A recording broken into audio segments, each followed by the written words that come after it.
E aí, galera, tudo bem? Vamos ter mais uma aula hoje sobre evolução.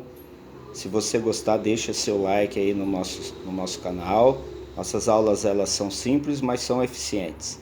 A partir das próximas, a gente vai começar a usar mapas conceituais. Bom, hoje nós vamos falar sobre evolução e Lamarck. Lamarck foi um grande cientista francês, Jean-Baptiste Lamarck, e foi o primeiro a questionar a questão da evolução.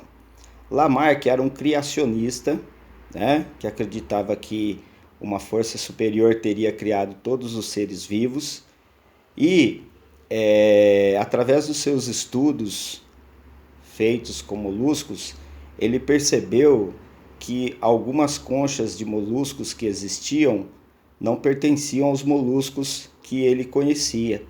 Daí ele tirou a ideia de que esses moluscos se modificaram ao longo do tempo e ele usou como princípio a força da natureza. Bom, isso foi muito importante em relação à questão da evolução. E para demonstrar as suas ideias, Lamarck propôs duas teorias: a teoria da lei do uso e desuso e a teoria da transmissão dos caracteres adquiridos.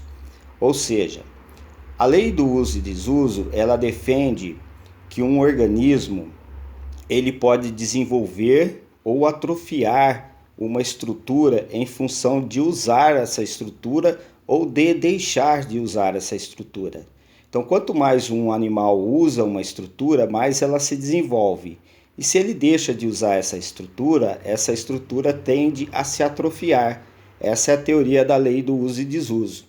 Lamarck também acreditava que todos os órgãos produziam um princípio e eram lançados na corrente sanguínea, e esse princípio ele iria se juntar para formar os gametas que seriam, né, transmitidos para os descendentes. Então essas estruturas que eram atrofiadas ou desenvolvidas produziriam uma substância, um princípio que passaria para os descendentes, que é a lei da transmissão dos caracteres adquiridos.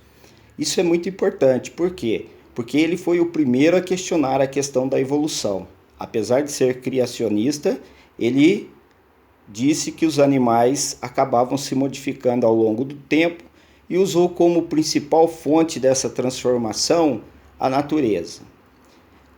Lamarck não estudou girafas, mas o exemplo mais simples e mais utilizado para demonstrar as ideias de Lamarck é sobre o pescoço das girafas.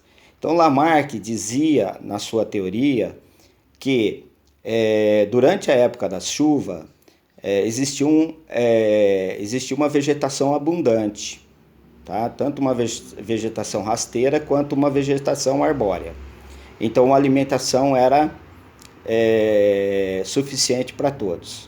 Durante a época da seca, a vegetação rasteira ela acabava, né, sendo consumida e ficava sobrando só a vegetação arbórea. Então as girafas, para poderem se alimentar durante a seca, elas tinham que esticar o seu pescoço para conseguir comer. E essa pressão da falta de alimento e as girafas terem que esticar o pescoço para poder comer, levou ao desenvolvimento das girafas com o pescoço comprido, e essa característica foi sendo passada para os descendentes através do tempo, através da lei dos caracteres hereditários. Então vamos lá fazer uma síntese. Lamarck, Jean-Baptiste Lamarck, ele defendeu duas teorias relacionadas à questão da evolução: a teoria da lei do uso e desuso e a teoria da transmissão dos caracteres adquiridos. A lei do uso e desuso diz que os animais, né, podem desenvolver estruturas ou atrofiar as estruturas em função do uso ou não dessas estruturas. E que essa característica do desenvolvimento ou atrofia das estruturas, elas podem passar para os seus descendentes através da transmissão dos caracteres adquiridos. Bom, para quem vai fazer aí uma prova de biologia, ou para quem vai fazer o Enem, ou para quem vai fazer o vestibular, vai ser muito importante saber comparar a teoria de Lamarck com Darwin. Então, na próxima aula, nós vamos falar sobre Darwin, certo? E fazer uma comparação entre as duas teorias, a de Lamarck e a de Darwin. Então, deixa aí seu like se você gostou do nosso vídeo. A partir de agora, nós vamos ter vídeos diários praticamente. E a próxima aula vai ser sobre a teoria de Darwin e a comparação entre Darwin e Lamarck. Um abraço, deixa seu like aí, dá uma força pra gente, muito obrigado. E vamos lá, divulgue o nosso canal. Um abraço.